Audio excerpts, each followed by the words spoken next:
قرآن کی حرمت کے لیے ہم ساتھ کریں گے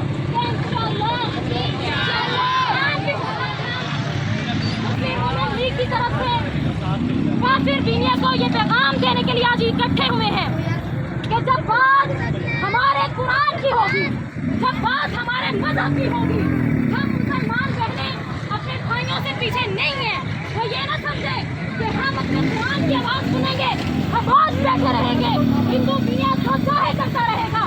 اللہ کی قسم میں کہتی ہوں، ہمارے چھوٹی بچی سے لے کر بڑی بوڑھی عورت تک جب قرآن کی بات ہوگی، ہم انشاءاللہ اپنے گھروں سے نکلیں گے، ہر پلیٹ فارم کے اوپر کھڑے ہوں گے، اپنے کھڑے ہوں گے۔ ہم ان کو یہ پیغام دیتے ہیں کافر کو، وہ یہ نہ سمجھے قرآن کی بے حرمتی کر کے وہ ہمارے دلوں کو جلا کے، وہ ہمارے دلوں کو تکلیف پہنچا کے خوشحال رہ سکتا ہے۔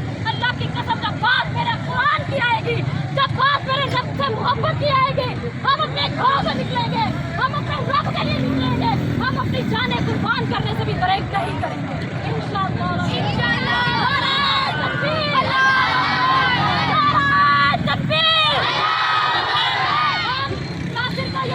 دینا چاہتے ہیں، ہم ہر پلیٹ فارم کے اوپر جہاں پر بھی ہم عورتوں کی ضرورت پڑے گی، ہم اپنے بھائیوں کے انشاءاللہ شانہ بشانہ کھڑے ہیں۔ اللہ کی قسم ہماری چھوٹی بچی سے لے کر بڑی عورت تک وہ یہ نہ سمجھے کہ وہ ہمیں کچھ کہے گا اور ہم خاموش گھروں میں بیٹھی رہیں گی۔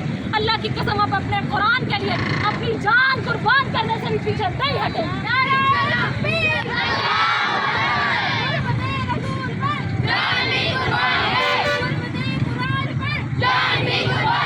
کیا تجھ کو میری عظمت و رفعت کی خبر ہے؟ کیا تجھ کو خبر ہے یہ سفر کیسا سفر ہے؟ میں حافظ قرآن بنا رب کے کرم سے، استاد تیری محنت و شفقت کا ثمر ہے۔ کیا تجھ کو میری عظمت و رفعت کی خبر ہے؟ کیا تجھ کو میری عظمت و رفعت کی خبر ہے؟ کیا تجھ کو خبر ہے یہ سفر کیسا سفر ہے؟ میں حافظ قرآن بنا رب کے کرم سے، استاد تیری محنت و شفقت کا ثمر ہے۔ استاد کی الفت تو ہماری وہ خطائیں، بھرپور محبت سے وہ ہلکی سی سزائیں، دن بھر کی مشقت تو کبھی رو کے دعائیں، اللہ کو محبوب ہماری ادائیں، اللہ کو محبوب ہماری ادائیں۔ یہ آج میری ماں کی دعاؤں کا اثر ہے، استاد تیری محنت و شفقت کا ثمر ہے۔ کیا تجھ کو میری عظمت و رفعت کی خبر ہے؟ کیا تجھ کو میری عظمت و رفعت کی خبر ہے؟ کیا تجھ کو خبر ہے یہ سفر کیسا سفر ہے؟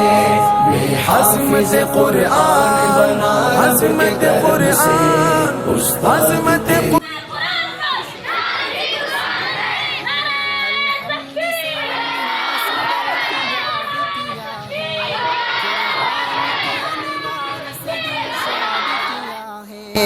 اللہ ہمیں خوب عمل والا بنا دے، اللہ سے پھر رو کے یہ فریاد کیا ہے، اللہ سے پھر رو کے یہ فریاد کیا ہے۔